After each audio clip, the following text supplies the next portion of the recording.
Dan Tate, you scared me. My apologies. I went to refresh a different screen and it was stuck on this one, so it took me out, and then I had to be like, oh no, and click back in. We're in the 30-second intro, and Dan and I were like, okay, we're ready, here we go. And then Dan was gone. He was missing. Oh. I wanted to throw a little curveball at you. Yeah. What is happening, Dan? Anything exciting in your life you want to tell us about before we bring Josh in? Because I'm so excited for Josh. Well, in that case, I don't want to. Oh no, I always have time for you, Dan. Always. No, well, that's great. I will say that I'm excited about Rent. Right? I know. It's doing really well. It's selling really well. It's a great show, and it's got such great message in it. So yeah, I'm excited about it too.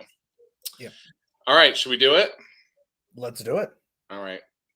You guys are in for a treat today because it's one of my favorite people in the world. This is Josh Penzell. Hi, Josh. Can you hear me? Hi, can you hear me? Yes. Oh, I love it when it looks like that. You look amazing, and I miss your face. Amazing. I haven't seen you. Well, Brandon and I, we go way back. We're both dropouts. We're both, incredible people who had an incredible time. I'm lying, actually. You're an incredible person. I don't know if I am, but it's so good to see you, sir. Really. Josh and I were at UNLV together. Is where we met. Josh is a director, fantastic director in the arts, and went on to work in the corporate world and do lots of amazing things there. And now he's like, famous and amazing, and I'm jealous of him. And he just had a new baby. Well, not just, but like recently. If you hear crying in the background, that's because it's an 8-week-old. It's not nothing else, I promise. If you hear crying in the background here, it's just Dan Tate. I figured. So, hi, Dan. Nice to meet you. Joshua, as I like to call him, but he doesn't like that. You're allowed. Thanks. Josh, tell us about your history, just like how you got involved in the arts and all of that. Give us a rundown. Yeah. First of all, thanks for having me. I haven't seen you in forever, so it's so good to see you. This virtual world makes it so exciting that we can do this, right? Wow, what a journey. I'll do the quick spiel, which is I grew up in Houston, Texas, wanted to be an actor, went to Northwestern University, which had a pretty good theater acting program. I think it still does for my undergrad. And while I was there, I did the acting thing and learned a bunch. And one of the things I learned about myself was I'm not a good actor. I'm certainly not good at letting myself be in the moment on stage. I'm very good at letting myself be in the moment when I'm sitting next to Brandon in a rehearsal hall, but that's a whole different thing. And so I decided I wanted to be a director. I wanted to direct, and I got out of Northwestern and I went to UNLV, and Brandon and I met each other there, and there were a lot of changes going on at UNLV at the time, and I decided for me that it wasn't the place I wanted to complete my studies. So I think I did some amazing work. The best work I did was with Brandon, actually, and moved from Vegas to New York, got my Master of Fine Arts in directing there, finished it, worked in the field for a while, was doing a bunch of stuff, and at some point I wanted to raise a family, and I was in New York, and I just directed my third Wizard of Oz in one summer and in summer stock, and I just thought, maybe there's a way to apply my creativity or apply some of this theater stuff to life. And I had been doing like training because, we're theater people and we can adapt. And I sort of fell into doing L&D, and one thing led to another. And so I think, we're about 13, 14, 15 years later, and here I am I work for Zillow right now, and I manage the sales training arm of our rentals business. So I think that's the long and the short. Also picked up an MBA along the way, so I have that MFA MBA to, and my bachelor's, by the way, is a BS, which is aptly named, although it is from Northwestern. expensive.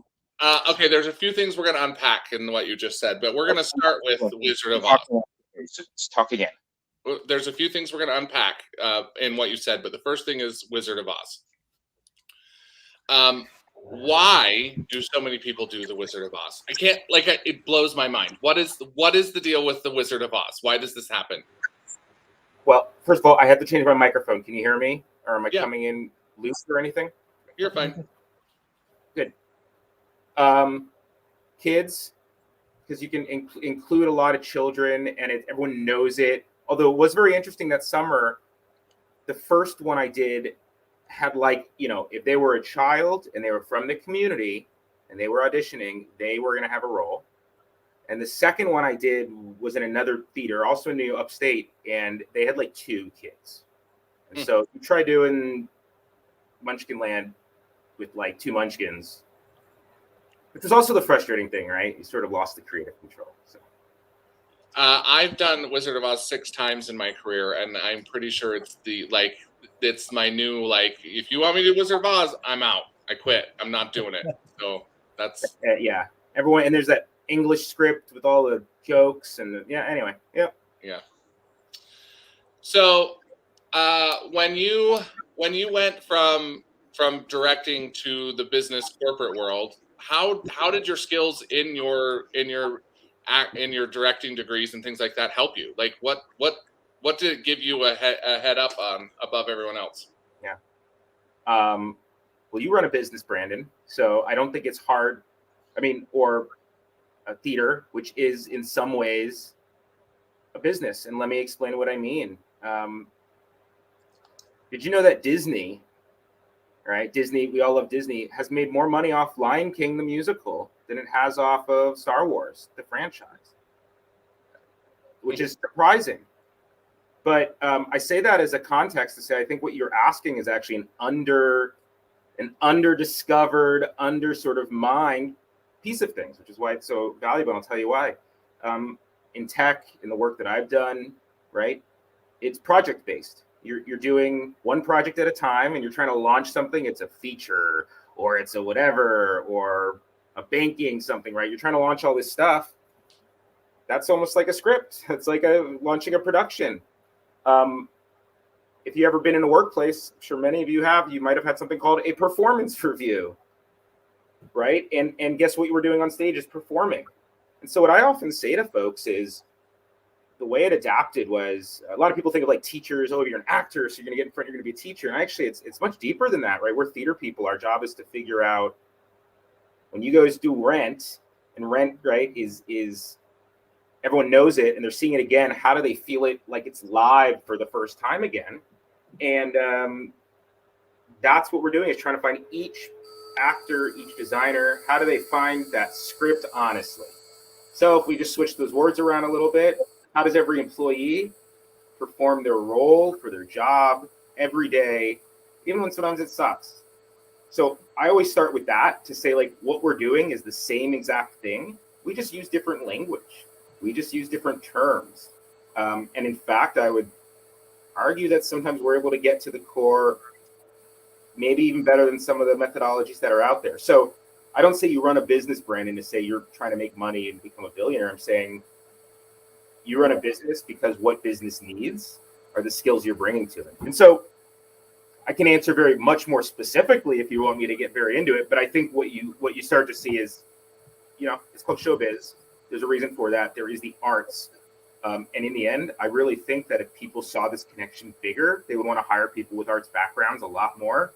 And artists, we wouldn't use that term starving artists anymore. So go ahead.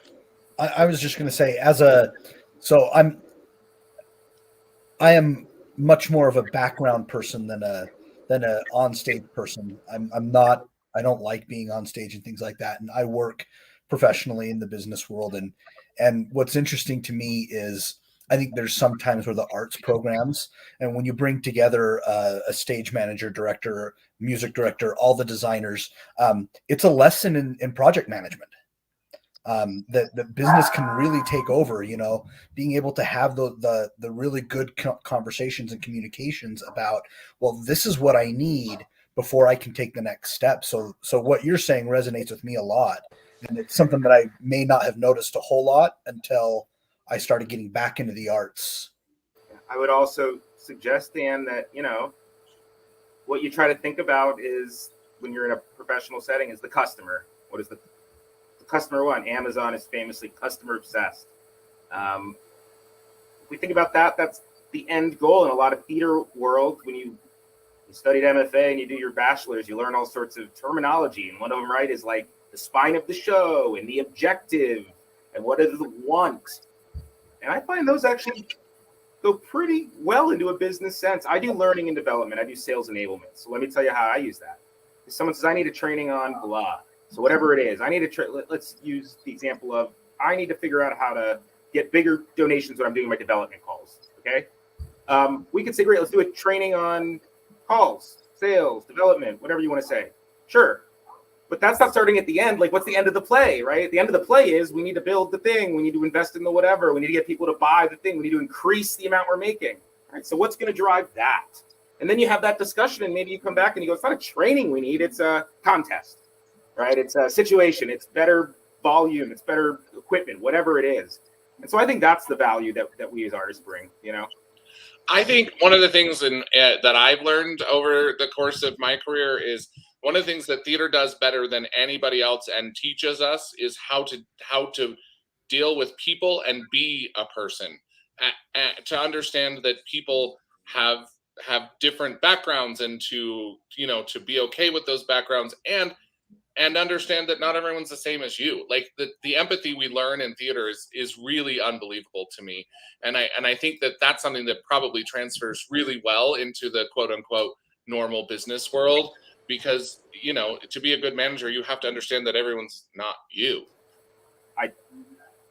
It's huge right now, by the way. D&I is what we call it, diversity and inclusion. And that's like, everyone is really into that right now. Rightfully so, because you want to understand, how do I understand all my clients? Everyone in America, everyone on the world, maybe. But, even if we get more specific to what you say, Dan and I, because we work at these corporations, we have to take required trainings, right? And one of those is something that's a sexual harassment training. And based on the laws of this country, basically, it's a 2-hour training. Most people put it on an e-learning. And everyone who just heard me say that is now thinking in their mind, the 2 hours they sat and they clicked through the thing and they worked at the same time. And I would argue we could probably find a play, right? I think about the play Oleana, which tackles a lot of very difficult topics, although it's from the 80s. But there's a lot of plays that tackle these topics, and I bet they would have the results of increasing what you're calling empathy better than spending probably $1 million of content and then Dan's 2 hours of pay and the rest of the company, right? And so I think that there's something really valuable in what you're saying. If you're interested, I was doing research on this, and there's one business professor someplace who did a study and said, like, can we measure that if a community theater is in an area, does that change like the business practices? And I think they saw some sort of very small but correlative, change. And so that shows us that there is a benefit that sort of is there, right? I think my question, Josh, would be how so you're talking about shows that, we're in Utah, as you know. You're not. You're joining us from another state, which is almost like another country to us, anywhere outside of Utah.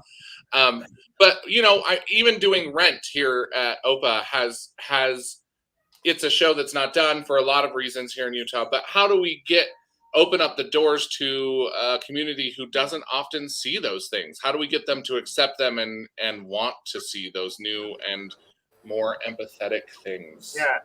Well, let's begin with, it's so interesting. I'll tell you about a story, which is Oklahoma. I don't think if you mention Oklahoma to any one of your patrons, they would say like, oh, I have a major problem with having Oklahoma come into my show, right? It's like a classic.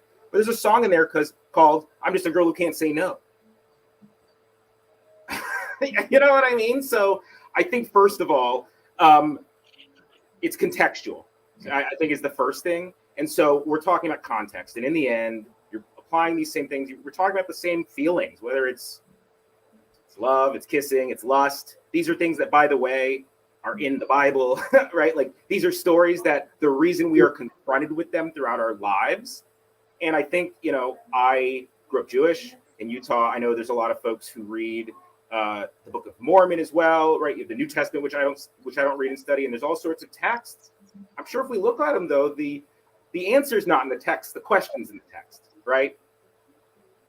So what I would say to you is they don't have to accept rent, but I'm wondering what they would learn or what they would be able to challenge or whatever they would be able to get out of it to apply to some story that they are seeing someplace else. Because if you look at rent and we look at people struggling and wanting to be in a certain place, I can think of a lot of stories right now over in the Bible about a lot of stuff where stuff starts to happen like that. I think about the Joseph story where you have brothers who are literally trying to kill one another. Like I start to think about all these things, Laban, Noah, we have all these things where things are happening in the Bible and they're pretty bad too.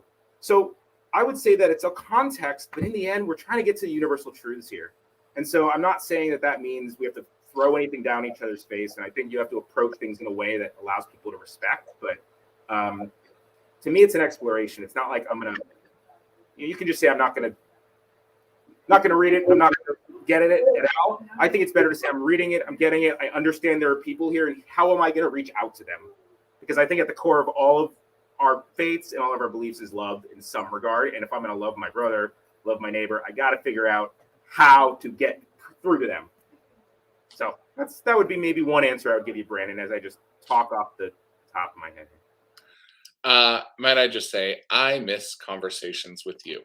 I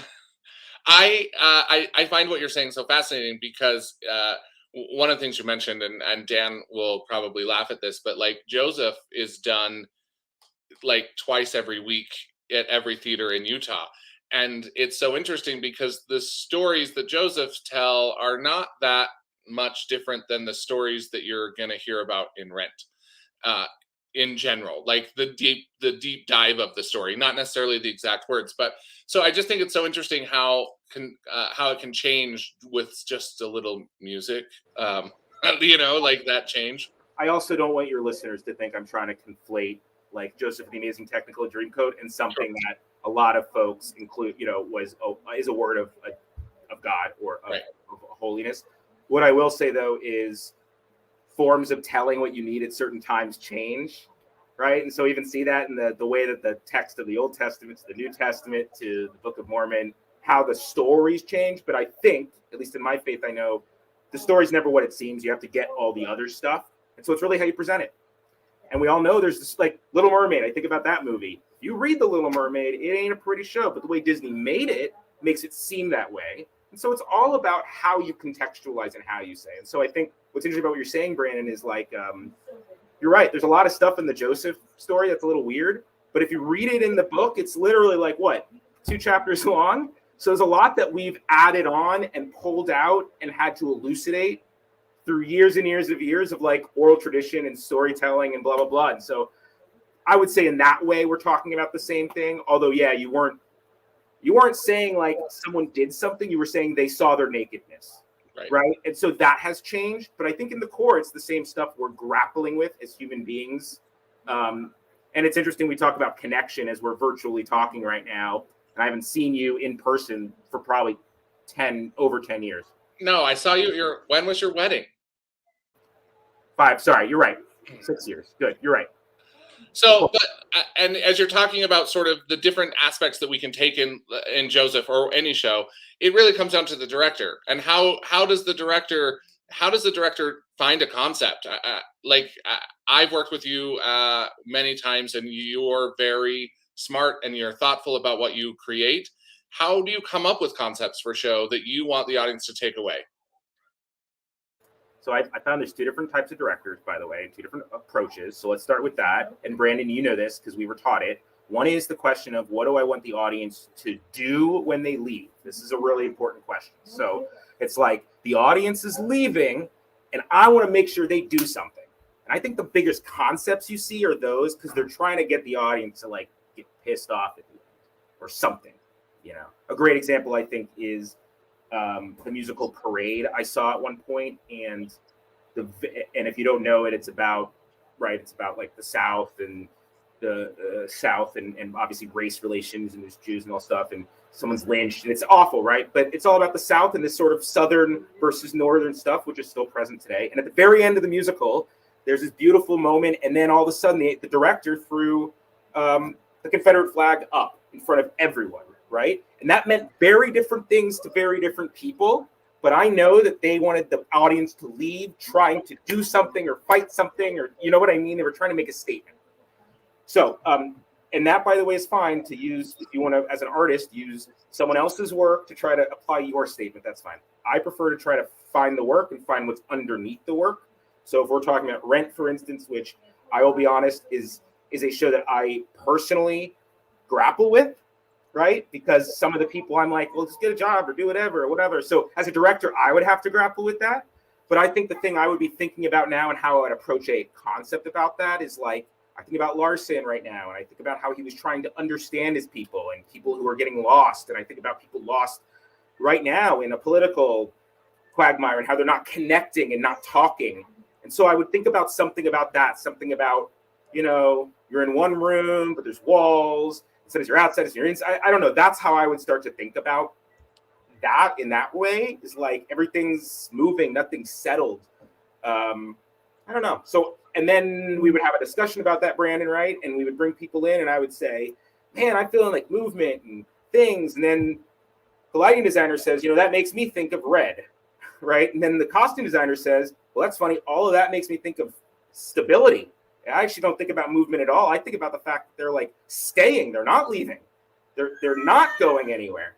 And then it comes out of the group, which is, by the way, if you want to go look at that study I quoted at the beginning, talking about Disney, there's actually this guy named Brian Uzi, sorry the kid, but a guy named Brian Uzi at Northwestern who came up with a study, and he looked at how successful musicals were and how much the people who worked on those musicals had worked together on other musicals together. And he found that there's something called a creativity quotient, which means like if you work together all the time, the creativity starts to die. If you've never worked together, there's not enough. But there's like a perfect middle ground. We look at musicals where there's always like, right? Hamilton, I bet, something all of a sudden new people start coming in. You get like the public involved. You get that. What's the West Side Story? Sondheim had never worked with them. He comes in and write lyrics with all these people. And so what you start to see is it's all about creating not a concept, but this idea of how you're going to present that information to the audience and what makes sense to you. So I would say that's less of a concept and more of like uncovering the play or uncovering the musical is how I view it.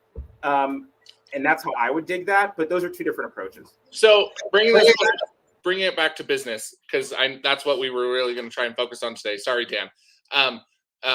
But what you just said was so interesting, that there's like this quotient, this idea that you can work together for so long and then become less creative. And there's an idea of bringing in like new people helps you be more creative. That's got to be the same in business. Like it has to be, because as business people, I know without a doubt, I mean that there are times when you need new blood. Like it's 100% the thing. So this could become a whole podcast on business things, but I'll tell you from my MBA work, and Dan knows this and all of us, there's a few things I want to say is this is a major concern you're talking about in business. If I'm hiring people for a culture, then I am in some ways eliminating a certain diversity, right? Which, by the way, if I am a institution and I think everyone needs to be this way, then I'm missing outreach to all these other people. So it's the same sort of thing. Let's talk about the D&I thing though. You brought it up. Someone brought this diversity inclusion, I think, right, is really huge right now when we're talking about it. So let's just think about that. Did you know that there are studies that just show that just having more diversity in your company, right, takes care of all the other stuff of making all those decisions and that creativity you're talking about? So what companies are doing is, I'm talking about a creativity quotient. They're talking about the same thing. They're just looking at, instead of thinking about it in the room like we do, Brandon, they're thinking about how do I just make the whole thing a creativity quotient so people are always new. So that way they're always working with different people from them, which is becoming more and more difficult now because you want to hire people more and more like you. So I don't have a good answer there, but it is certainly very relevant. And if you want to write a book on it and lead a workshop, I'm sure we can get some companies to, Jump I in. don't want to write a book. I don't have time to write a book. I don't want to do it. But I love this conversation. Dan, you got something? So I spend the majority of my time thinking about work. Oh, it's mirrored about work and about theater, and it's almost a little bit unnerving to have the worlds colliding, because what you're saying is like everything's absolutely true. I mean, I think from a business perspective and the times that I've been involved with project management, right, and the more people you can involve, the better. And frequently, from a departmental standpoint, like we actually sit down and say, okay, who's on this project? Okay, from our team, we're going to send this person because you've never worked with them before. Because again, it's about adding different perspectives, and I think that frequently you ask different questions when you think that you ask different questions when you have somebody new, because otherwise I might think I already know your answer because I've worked with you before. So then I don't even ask, or I ask a different question, and it limits creativity and it limits input. Well, and I hate to go even further, but like as Brandon knows, sometimes there's an actor who you can call out in front of everyone. That's what you need to do. Sometimes an actor you need to go up and whisper to. I sometimes use the example. I don't smoke, but sometimes like in New York, there's that tech who like they'll take a 5 and they go out and you're like, screw all you, and they're all smoking. And you go, I got to go pretend like I want to hang with them outside in the freezing cold because that's the only way I'm going to get them their feedback. And so I just think what you're talking about is it's really all about understanding different people and knowing what different people need.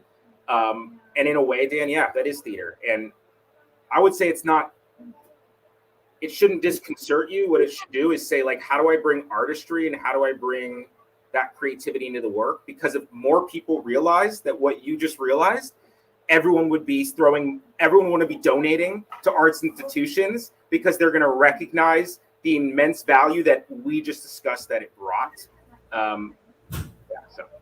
Well, and I'll just to bring in OPA's mission and what OPA's all about is to start teaching that early, right? I mean, from a business perspective, just me, like I learned about some of these concepts and this idea once I got to the professional workplace. It's not something I knew, but man, if we can get this, I think back to high school and group projects, which are about the worst idea ever, because it never works the right way. But I can't, as I think about that, I imagine that theater kids that have been involved on multiple levels, not just acting, but who take place in doing and helping with choreography and all those different things. Those people in group projects, probably really good people in group projects, because they're like, what needs to be done? I'll do it. And have we thought about doing it this way instead of this way? Because, and again, bringing that back to OPA's mission, where we're about education and educating the next generation. Hey, yeah, let's donate. Everybody watching, you need to donate, because I guess I would just say, like, it's always nice. Yeah, sorry, I was going to say, it's always nice when donating feels good or is the right thing to do. It's also great when we can prove that it actually gives you value and puts money back in your pocket so that you can donate more. And what's cool about theater, and this is what, I think it's a cool place to end, and sort of my philosophy and what I've been trying to figure out and what I'm still figuring out, reach out to me if you're interested, is I think there's a cycle there that I think that we can really change this whole thing by, it's a virtuous cycle wherein we can increase love of culture, love of theater by seeing the value in it too. And whether you believe in capitalism or you totally just want to do handouts, whatever, it's a win-win, because still theater still serves the purpose of both, Josh Penzell, I think you are a gem. I can't stand it. I love you so much. But our time is up, and I just want to thank you for taking some time with us. And before we say goodbye, please tell your lovely wife and your kids that I love them and I miss them. I will tell them, and we all miss you, Brandon. And Brandon saw us at our wedding. He ran our wedding because I said, as a director, I'm not going to let anyone else stage manage my wedding, which is the biggest production of my life, than Brandon. And just to show you a quick creativity thing, And then we'll end, Brandon. I know, Brandon, I was thinking about, like, how do I do this glass smashing thing? You know, because I'm Jewish, but I don't want to be the one. And Brandon said, you know, you're in Brooklyn. You could probably find someone to make you a glass and then do whatever you want with it. And we ended up, my wife and I both broke a glass. We had it merged back into a decanter, and it's still in there holding water or something right now. But that was all your idea, Brandon. But that's the kind of creativity, and that's that creativity quotient. And we miss you, and we love you, Brandon. All right. Thank you, Josh. Bye. Bye, Josh. Nice to meet you, too, by the way. I love Josh. I got to be honest, I could talk to Josh for hours and hours and hours. He's so okay, he's not on to defend himself anymore. So, but I'm just going to say, when I first got to UNLV, there was this infamous director in the MFA program that no one wanted to work with. And I happened to be, at the time, I was older by 8 or 9 years from everyone else getting their MFA in the stage management program. And so I was the lucky one that got put with this director. And I just remember going like, oh, this is going to be the worst experience. I just cannot. And it was Josh, and we did multiple shows from then on. And because he's so thoughtful about what he does, he thinks about every single thing, as you can tell, and he never stops thinking. Like never. I was going to say he's a thinker. Like, to me, to be able to and I don't want to diminish his comments by saying to come up with them on the fly. Like, I don't think it was on the fly. I think he's really thought about all of these different things and how they apply. So I almost felt like I couldn't throw a question at him that he wasn't like, oh, I've already thought about that. He's so amazing. I know, right? I what I think is so great about the conversation we had with him is really thinking about how theater affects the larger group, not just the theater itself. And as you know, and I know from running businesses and working in businesses, that what theater gives us is way more than just on stage. And it's 100% the truth that, you know, it changes the way we deal with people and how we interact every day. And I think that's so important in our lives. So. Absolutely. And it's interesting. So I think that frequently I get told by others that what does, that the arts always ask for donations, and what do the arts give back? And I think that the answer to that is it's not quantifiable what the arts give. You know what I mean? Like, how does society function without art programs? And I always have the conversation with people like, well, do you watch movies? Like, do you realize all of those people like probably did theater? Like, that's how you get through, is you do theater and you gain experience, and then some of them can become movie stars. But like, and talking to Jen Tate, my wife, she's always like, oh, I didn't know that actor could sing. And I'm like, probably did musical theater in college, because almost everybody has to go through that. So I just think it's unquantifiable what arts give. So when they ask for just a little bit back, everybody should think for a minute. That was a good plug, Dan. That was a real good plug. Hey, thanks. Next week, we have Liz Christensen, who's done work all over Utah. She's fantastic. Super excited to have her on to talk about the arts in Utah. So, I think that's it. I think we did it. I think we smashed this one. I feel great. And as we always like to say, make sure you go out and support the arts, whether here at OPA or any theater. Go see live theater. It matters. There's a ton of high school musicals opening right now in our area, and go see them. Go support those kids that are working so hard, and the teachers. And so anyway, do your best to support the arts. We love you all, and have a wonderful week. Bye. Absolutely. Bye.